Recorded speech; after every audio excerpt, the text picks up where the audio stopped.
My name is Surya Narayan. I'm an academic. When two intellectual giants interact, it will definitely be a treat for the audience. That is my reflection on the interaction that has taken place. I have two clarifications to seek from Honorable Minister Shanmugam. In the earlier session, many panelists mentioned about the role that the Indian minority can play in furthering India's relations with Singapore. The government of Singapore does not publish ethnic statistics regarding ownership of capital and all, but according to many perceptive observers, the per capita income of a Singapore citizen of Indian origin, not expatriate Indians like Dr. Narayan or Dr. Mitra, is less than the national average. I'm subject to correction by you. And if this tendency continues, if you have a community which is not growing up as the other community, as the Chinese community has done, that will be not only a strain on your political system, but perhaps also on India-Singapore relations.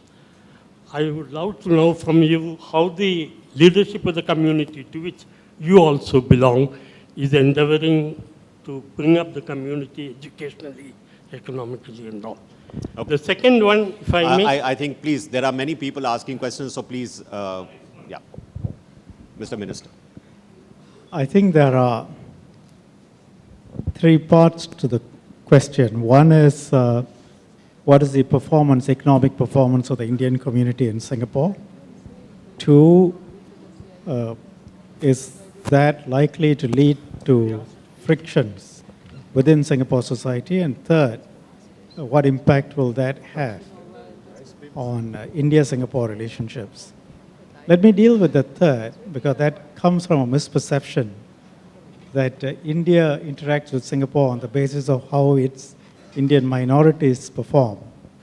And Ambassador Sharan will tell you that countries are very somewhat ruthless when it comes to these things. I don't think the performance of the Indian minority is uppermost in the Indian Ministry of Foreign Affairs when they deal with Singapore. It's a question of what Singapore can do for India or what Singapore means for India. And let me tell you the reverse. I may sit here as a person of Indian origin, but I think like a Singaporean and I think as a Singaporean. And my DNA is Singaporean. So I don't think as a Singaporean Indian. And when I deal with India, I deal as a Singaporean dealing with India rather than an Indian dealing with India or an NRI dealing with India. So that is something that's deeply ingrained in my DNA. And like the Indian ministers, we get elected, and 74% of my electorate is Chinese. So let's get that clear. On your first and second points, in terms of the performance of the Indian minority, we have two major minority groups, three major racial groups, the Chinese, the Malays, and the Indians. The Chinese, because they are effectively 74% of the population, whatever their performance is, becomes a national average. And the others then are compared with the Chinese, effectively. So if you are below the national average, effectively that means you are performing below the Chinese. For a long period, both in educational terms and in terms of economic performance, the Chinese performed better, the best. The Indians were always number two, and the Malays were further behind. I think you can give a series of historical, cultural reasons. If you look at Indians, for example, you had two patterns of performance. Some performed extremely well. If you went to hospitals, the surgeons, the top lawyers, some of the best business people, bankers were Indian. At the same time, that's one pattern of migration where people voluntarily went to Singapore during the British times to seek a better living. Then there was a second pattern of migration or immigration, which was forced. People were brought over pretty much through forced migration for plantation work, road work, and so on. And the amounts they earned and the cultural values and so on didn't emphasize education, emphasized early childhood, job seeking, and a whole series of social, economic ills that came with that. And they tended to perform lower in education and therefore in economic terms. We don't do positive discrimination in Singapore. We go on meritocracy, but we actively engage the different communities to try and get them to move up. And I would say the performance of the Indian community has been increasing steadily. The latest statistics that I've seen of resident Indians is that their income is equal to, or in fact higher than, the Chinese, but that has been also due to the fact that the non-resident Indians or expatriate Indians who have come to Singapore as professionals and become Singaporeans have pushed up. My guess is that Singaporean Indians, if you take them, are still slightly below, but doing reasonably well. But at 8% of the population, they are not, I think, they are not great stresses of race relations. We get along quite well with the rest. And if you look at the political, economic structure, many people come to Singapore and they go away wondering, are the Indians only 8% of the population really? Because every other person they meet at senior levels looks to be Indian. At one stage, if you came to Singapore, the president was Indian, the Minister for Home Affairs was Indian, the Minister for Law was Indian, the Finance Minister is Indian. Not bad for 8% of the population. So our minorities do quite well. And Malays at 14%. The Malay community in Singapore, if you look at PISA, which is the International Education Testing Standards, and we are not taking the best, we are taking the average student. The average Malay boy in Singapore was scoring better than the average European student or the average American student. In Singapore, they were performing below the Chinese and below the Indians, but in world terms, they were performing better than most countries. So the community is coming up. But I can tell you, we don't think quite along the lines in which your question was structured. Thank you, Mr. Minister. Yes, please.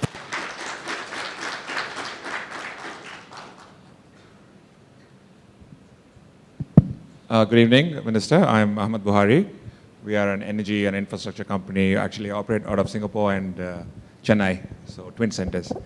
My question is, you mentioned earlier about closer engagement between Singapore and India and how India has had a lot of influence in Southeast Asia. I'm sure you're well aware that Tamil Nadu has particularly played a larger role in influencing Southeast Asia. My question is, what can we do here, companies and Tamil Nadu, since we are in Chennai and in Tamil Nadu, to engage more closely with Southeast Asia in terms of companies, in terms of business and whatnot. So what is that we should be doing here in Tamil Nadu to engage ourselves much more closer with Southeast Asia and Singapore? There are two aspects to this. I mean, one is how does Southeast Asia engage here with you, perhaps in terms of joint ventures and so on, which I will leave to you. But in terms of what you can do in Southeast Asia, my point to the Indian administrators is, look,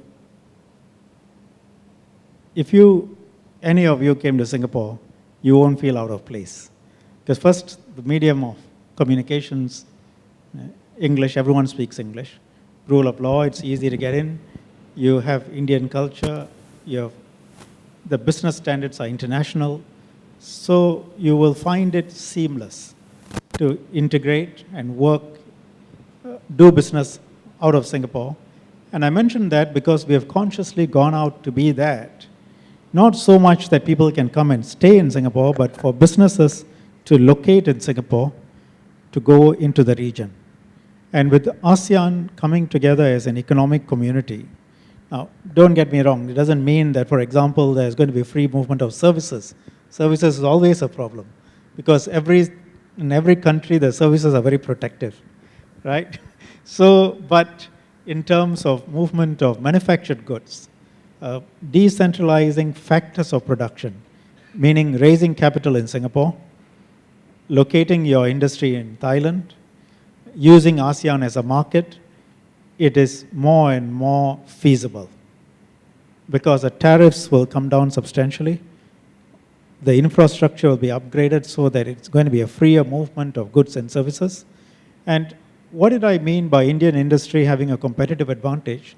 You know, whether it comes to cars, whether it comes to motorcycles, whether it comes to equipment, this is a cost-conscious population in Southeast Asia, much like a large segment of your population, and therefore you know how to make money out of that environment.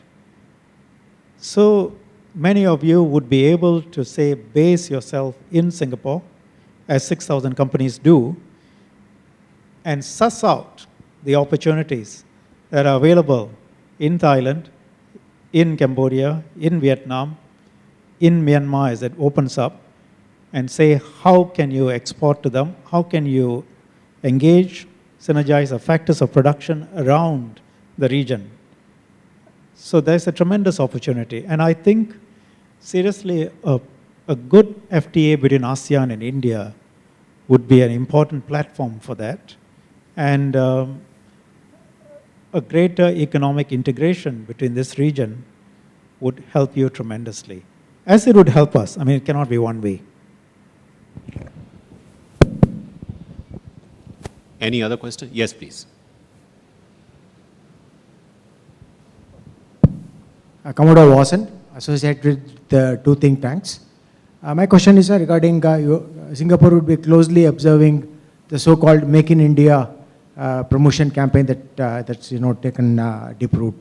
So how is Singapore looking at the Make in India and this, and how would it like to engage in this concept in promoting? I know it will take a long time, but what are your views on the Make in India concept? Well, all the important factors for that to succeed in terms of resources are in place. You have a young population. You have a tremendously bright population, bright not just intellectually, but also in terms of the ability to be trained. I think there is some gap in terms of whether they're actually getting the training, but that's a separate point. But the point is, you have the demographics on your side, unique among the large countries in the world. You don't have an aging population. You have a population of a huge number of young people coming on stream. Now that's a resource which is unrivaled. You have a tremendous potential, but of course, if you don't train them, then you have a lot of angry young people. So you have that resource. You have management which is world-class, both your own and both your people who have gone overseas and managed big companies, and Indian managers are among the best in the world. You have a deep pool of liquidity and capital. You have the technology indigenous as well as the ability to bring in the technology. You have English, use of English. So all the factors to make it succeed are here. The only thing that needs to be done is to remove the obstacles that you've imposed on yourself. And if you look at what the government has been saying, they understand that very well. Infrastructure, the sort of framework of laws that deal with labor issues, investment laws, I suppose the sensitive subject of land for manufacturing industries. And the sort of rules that one has got to navigate through sometimes, but these are all man-made. And it's a question of whether you will be able to unmake what you have made. And if you can, and the government understands it, as I think did the previous government, because when you talk to the officials, they all understand it. It's a question of what is doable within the framework of your system. Just to add, Mr. Minister, that the aspect of skills required for the young people who are coming on stream, this is something which has been recognized for some time, and there is a very ambitious national skills initiative. And that is something which is will slowly start I making. am aware of it. In fact, we and participate in Singapore a very is- modest way. Yes. In I- Delhi and Rajasthan. Yeah, But, I I'm wanted to aware say of it. that Singapore is actually playing a part in that initiative as well. Yes, please. Are there any other questions? Yes, please.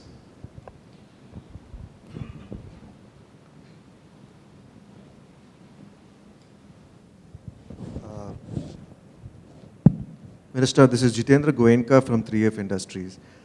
I would just like to hear your view on the global economy. Recently, we heard a lot about the China crash and 32 trillion being washed away. And then you had the Greek economy.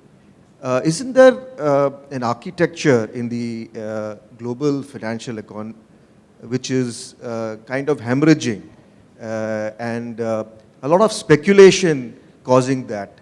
What is your view on this aspect? Because I would like to hear your view on the global. See, I'm not an economist, and I don't understand the stock market crashes, because often it depends on what you think the next guy is going to do. So probably you need a behavioral scientist and Don't you think behavioral that- economics. But fundamentally, I'm optimistic about the region. I'm optimistic about India, I'm optimistic about China, and I'm optimistic about the US. And in my calculation, those countries matter. Europe matters a lot, but I think Europe has got the demographic issue. A demographic issue, and B, effectively, in my own simple mind, there are some basic rules that one has got to observe. You've got to spend within your means. And if you don't, I don't think any fancy economic theory is going to help you. And the EU is spending a little bit beyond its means. Some countries keep their spending low, but many of them are spending more on welfare than what they can afford. So leave out stock market crashes and so on. I think these two factors, demographics and whether they are able to bring down their social welfare spending to more affordable levels, would determine the trajectory of the European Union. I personally believe that the deep reservoir of skills, technology, knowledge that there is in the European Union is underestimated. The US is a totally different story.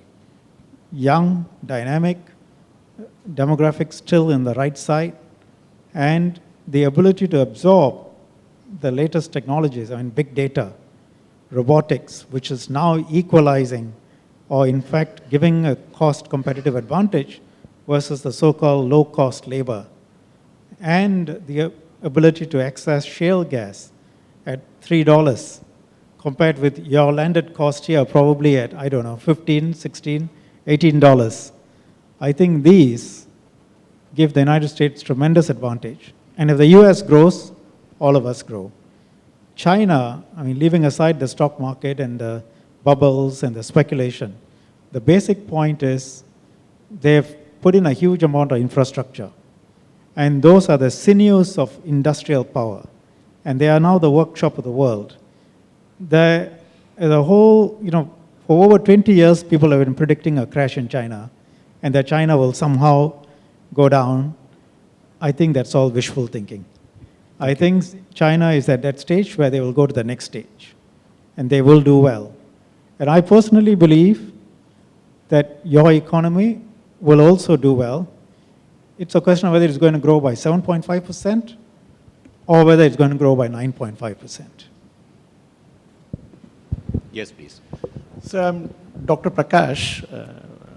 I just wanted to know, like, in health-wise, how do you think that there can be a progress through synergy between Singapore and India? From which perspective? I missed your first part. Healthcare services-wise. Healthcare services. How there can be a synergy between India and Singapore. Well, you have some of the best doctors in the world and very advanced tertiary care systems. I wouldn't look at Singapore per se because A, as a market, Singapore is just too small, and B, Singapore was also recognized as having excellent medical systems, and people from all over the world come to Singapore. I would say again that's one of those areas where India will look at a larger region than Singapore. It will look at ASEAN, and it can present itself as a destination of choice for people in ASEAN to come for treatment. And so there's tremendous potential there. But some of the things you need to get over are perception issues. I think there is no doubt that you have some of the best doctors, as I said, but there is always a question of the aftercare treatment, the quality of the blood that is available, the systems, the structures. Some of your hospitals have it, but having it is one thing, the perception outside is another. You need to deal with that. And if you deal with that effectively, and I think you have been, because people from the West are coming to India for treatment, there is no reason why people from ASEAN cannot come to India. And Singapore and India will, I think, see eye to eye in terms of the pharmaceutical sector, because we are trying to develop that, and Indian companies could conceivably come to Singapore, do some things there, because it's a very strong IP protection country. IP is absolutely protected. And use Singapore as a base to go around the region. That's where I think there will be direct synergy between Singapore and India. Yes, please.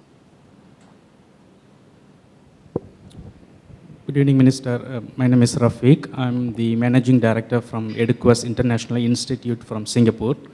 So I'm going to ask the question from Singapore context. We are talking about the skilling India. The NSDC has a vision for skilling more than 500 million people in the next 10 years. We have a lot of experience working with the WDA, being a CET center in Singapore. So we have come to India, based in Chennai. So my question to you is, what is the Singapore government directions or a support for the private educational institutions in Singapore to take up this opportunity available in India, especially talking about the skilling India? You know the Singapore government approach. We create a pathway, government to government platforms, and not just with India, with China, with every country that can, engage with us. But we leave it to the business people to go and assess their own risk analysis, and different people will find different countries more or less suitable. I'm not avoiding the question, but it's not our practice to go and encourage people or give them financial incentives to invest in one country or another, because when they lose money, or if they lose money, are we going to underwrite them with the taxpayers' funds? That's not the way to do business, right? But what we will do is to create a G2G framework, create platforms, have engagements of this nature. There's a better understanding, and investment guarantee agreements, for example. But there are a whole series of schemes, both from Spring, which is targeted at local, as well as IE Singapore, which encourages Singapore companies to go overseas and gives government support, not to specific countries, but government support for companies which meet certain criteria. Then they can take that and go overseas. But specifically to say, okay, you do this in India, I will pay you money, that's not the best way to handle taxpayers' funds. Well, Mr. Minister, I think we have tested your patience for quite some time, but may I ask the last question? Since we are in Chennai, I think one thing you might have noticed is that state governments, Indian states, are beginning to play a much more important role in terms of, developing cooperative economic relations with foreign countries. And in fact, Singapore has been the country of choice for Chandrababu Naidu in developing his new capital. I think that's a great credit to Singapore. Now, China in some ways has utilized its various provinces as platforms to actually promote economic relations with neighboring countries. In a sense, Singapore is a neighbor of a number of our southern states. Do you see some kind of a synergy here which could perhaps be encouraged and exploited as we move forward? Synergy between India and China, or synergy? No, India and Singapore, I'm saying. India and Singapore. India and Singapore, I think the comfort level is very high. I mean, I did say countries take a realist view and, take sometimes often a utilitarian view of each other's use. But I think, to be fair and frank, the India-Singapore relationship is also based tremendously on trust. In that India, because of the long history, believes that Singapore wants India to succeed. And there is a certain warmth in the relationship. And Indians find Singapore hospitable. True. And Singapore has always had a good reception with India. And, we find that sort of open approach, without having to say one thing to one person and another thing to another person, just being very frank and direct and being very clear about where we stand and what is it that we can do and what is it that we can't do, because we are asked to do a whole number of things. Given our size, there are many things we can't do, and we are just upfront and say this is not something we can do. We find avoids recriminations and engages a better relationship. Likewise, China. I mean, we were responsible significantly, or Mr. Lee was responsible for bringing China into the WTO, into the international trading system. The Chinese know that we are friends who want them to succeed, who have always wanted them to succeed. So when we engage mostly with countries, they know that we mean what we say. And between India and Singapore, there is a cultural complementarity, there is an understanding, there is a certain warmth built over 50 years of a good relationship and time-tested. So there is tremendous potential in the relationship simply because we are in a very fast-growing region, which holds tremendous potential for you. You yourself are growing significantly. And if you wanted to do business with Southeast Asia, your people find that Singapore is the easiest place to do business with Southeast Asia through. And even for raising capital and so on, Singapore, and also your administrators and policy makers, at least from the foreign policy angle, find that Singapore is a friend who articulates frankly with India and also articulates Indian interest quite clearly outside. So that's been the basis. Yeah. Well, I can testify to that. Well, thank you very much, Mr. Minister, for not only sharing your insights with us with regard to a whole range of issues. I think we covered a tremendous amount of ground, and much more than that, for being very patient in answering the questions that were put to you and answering them in your very typical plain-speaking style, if I may say. This has been a very rare opportunity for all of us here to have this very informal interaction with you. We have profited a great deal from this, and I hope there will be many such occasions in the future when we have the pleasure of welcoming you, not only in Chennai, but in other cities of India as well. Again, happy birthday for 50 years for Singapore. Thank you. Thank you. and also a celebration of a tremendous journey that our two countries have really traversed together, and we look forward to an even more glorious 50 years in the future. Thank you very much for your attention. Thank you once again, Minister and Ambassador, for such an open and insightful sharing. I now invite Professor Subhatra Kumar Mitra, Director of the Institute of South Asian Studies, to deliver his vote of thanks. Prof. Mitra, please. Thank you. Respected Minister, Mr. Sangumam, Excellencies, dignitaries, ladies and gentlemen, we have had a day of wonderful conversations, valuable networking, and through two sessions of great value. The first one with presentations on water, land, and tax use showed us something of the magic of Singapore. And the second, I agree, Ambassador Shamsaran had promised a session not of diplomatic niceties, but one of unsentimental lucidity and clarity.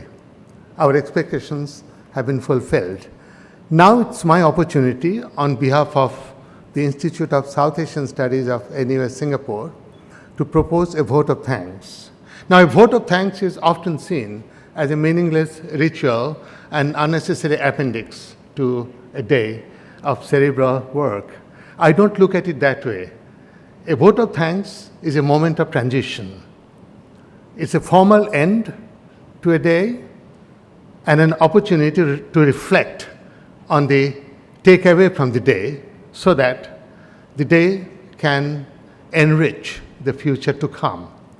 In that spirit, I would like to do two things in the few minutes allocated to me. First, I would like to thank a few people who have particularly contributed to making this day the success that it has been. Second, I'll talk a little about the harvest of this day for my institute, for Chennai, and for the relationship between Singapore and India. First and foremost, Minister, I have to thank you. The moment we heard about your trip to Singapore, being ISAS and Singapore, your trip to Coimbatore, with his innate sense of a window of opportunity, our chairman decided we should move out of Delhi and come to Chennai and have our Singapore Symposium here. I was new to Singapore at that time. I've been an academic all my life. We take a long time to plan on anything, but in Singapore I learned this expression, hit the ground running. So I thought, as a new director, isn't it a bit risky? I'm so glad we took the risk, because your presence, the fact that you're becoming galvanized a lot of forces, and the crowd that you have seen of very, very important people would not have been possible without your presence.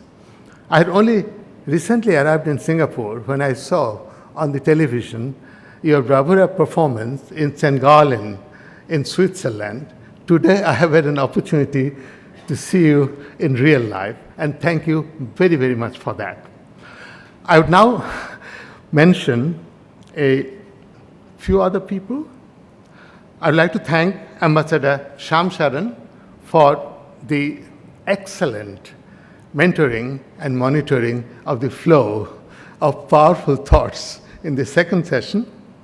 I would like to thank the High Commissioner of Singapore to India, Mr. T.K. Lim, and for her moderation and contribution, Mrs. Rajashree Pati, Chairperson of CII Southern Region and Chairman of Rajashree Sugar. And I would like to thank Director General Jonathan Toh of the Ministry of Foreign Affairs, Singapore, and the Consul General, Mr. Ray Koh. Thank you all very much. Now, let me also confess, Singapore, as you all know, is a little red dot in a large green sea, and so is ISAS. We're a very small institute.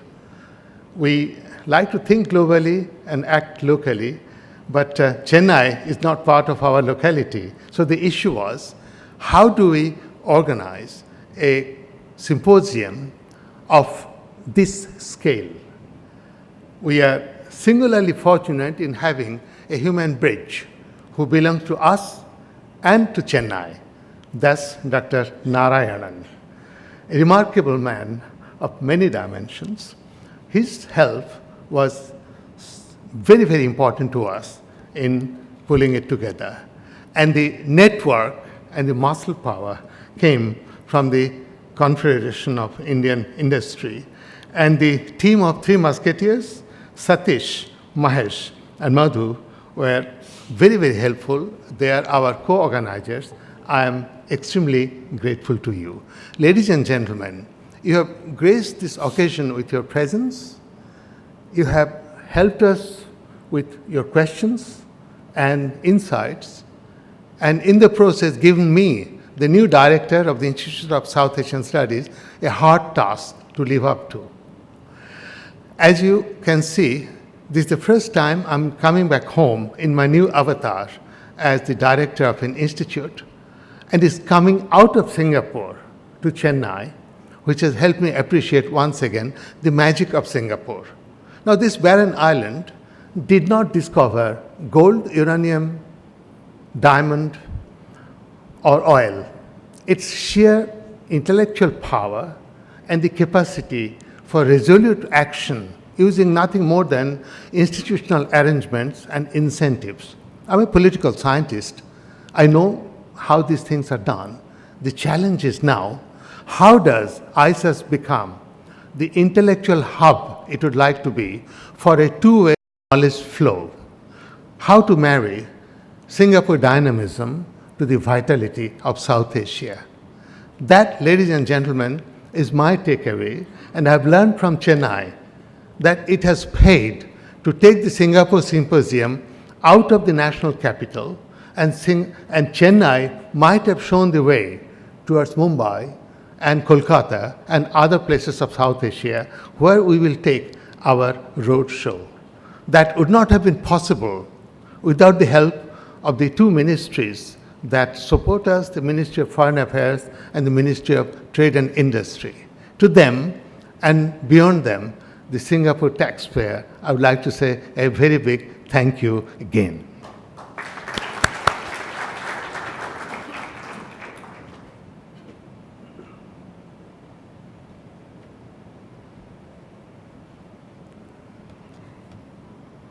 Thank you, Prof. Mitra. Ladies and gentlemen, we have come to the end of today's session. We thank you for your participation and look forward to seeing you at forthcoming events. And for your information, we will be uploading clippings of today's session, Singapore Symposium 2015, on our ISAS website in about 2 weeks' time. So do look out for this session. And it's a pleasure having you with us. Please let me invite you to a tea reception at the foyer. Thank you and have a good day. Thank you, Minister, and thank you, audience.